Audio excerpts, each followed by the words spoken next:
Do you remember the moment you realized that the world had changed? Let me tell you a quick little story that has nothing and everything to do with the future of our world and how you fit into it. In 1917, the United States faced a huge problem. They were working hard to compete in the industrialized economy, and there was a shortage. Not a shortage of oil or coal or other natural resources, a shortage of people, specifically obedient factory workers. The solution to this economic dilemma? It was an experiment of sorts. It hadn't been done before, until someone thought of it. Mandatory public school. Unfortunately, the initial purpose of the United States public school system was not to inspire children or generate scholars. And it wasn't created for dreamers, people who color outside the lines, break the rules, and challenge the status quo. The public school system of the early 1900s was invented to create a nation full of adults who would obediently do their jobs in the factory assembly lines. Teaching kids to sit in straight rows and scheduling the entire day with the ringing of bells wasn't by chance. Punishing those who didn't conform was purposeful. These were the skills they would need to join the labor force. Intentional or not, this early method of turning dreamers into workers was an investment in the nation's economic future. And it worked. This then led to several generations of productive, fully employed workers. But it isn't working anymore. Why? Our economy has changed. We don't live in an industrialized economy anymore. We live in a connected economy. Right now, there are more users on Facebook than there were people on the planet 200 years ago. Technology has made it possible for us to connect with people, ideas, and information from anywhere in the world instantaneously. And as a result, our economies have expanded from localized towns and communities to the entire world. We have globalized trade in nearly every way. In the past, the obedient, do-what-you're-told without question people were rewarded for working hard and putting their dreams aside in order to toe the line. They were given well-paying jobs that led to long-term careers. They were guaranteed pensions, benefits, and the promise that they would always be taken care of. And they were. But that promise is gone for most of us today. Even if you have a white-collar job, the majority of white-collar workers are still working in a factory. Instead of operating a sewing machine or welding a widget, they now push pencils, type on keyboards, or process paperwork. It's still factory work because the entire focus of the day is spent on increasing productivity, which leaves little room for creativity, spontaneity, or individuality. The educated, hard-working masses are still doing what they're told, but they're no longer getting what they deserve.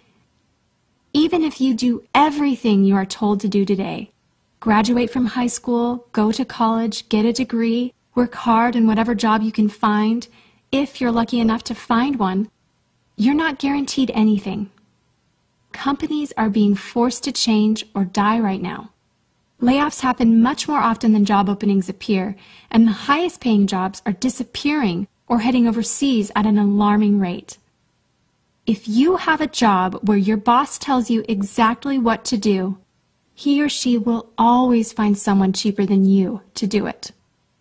Did you know that the average length of a job today is about 4.5 years?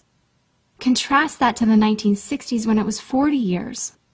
The connected economy rewards a different group of people. It rewards the people who see things differently, who don't conform, people who have ideas that no one else has, people who are willing to work hard but know that the old way of doing things is broken. The connected economy rewards you not for being a cog in the wheel of life, but for standing up and reaching out. The connected economy rewards the connectors. Whether it's connecting a person to a person, a business to a business to a product, or a product to a person, those who learn how to connect are the ones who will survive and excel in the connected economy. That is how the world has changed. It's not about to change. It already has. Things are different now, and they're not going back to the way they used to be. Look at Facebook. What's their product? It's you. Your network, your information, your ideas, they all have value. Does Facebook pay you for the money they make selling your information to advertisers? No. But we still use it because we have an innate desire to connect with people. In fact, neuroscientists have found that we are actually hardwired to connect with each other. Some people know how to leverage this innate ability in today's economy, but most don't. And because they don't know how to do it, most of them are paralyzed with fear, resisting the shift, despite clear indications telling them it's time to change. In 1917, a group of people performed an experiment that forever changed the way that we earned a living. The world today is facing another huge problem. We're facing a shortage of our own. Not a shortage of factory workers or consumers. The world has enough of those. We have a shortage today of dreamers and connectors. And so, we're holding our own little experiment. And you happen to be the subject of it. This 8-minute presentation was specifically designed to seek out and find the connectors around us. Those who recognize that we are on the brink of the next economic revolution, who are ready to thrive in the connected economy, and who are searching for the best way to do it. The internet and technology are rapidly changing the way that we do everything today, including how we make a living. It's not too late to embrace the change and find a way to make yourself relevant and profitable in our brave new world. And that's why we've invited you here today. We've created something that rewards you for connecting. It pays you for bringing people together behind a cause, product, or idea. And we have systematized it and made it so that you can do it from anywhere, with anyone, at any time.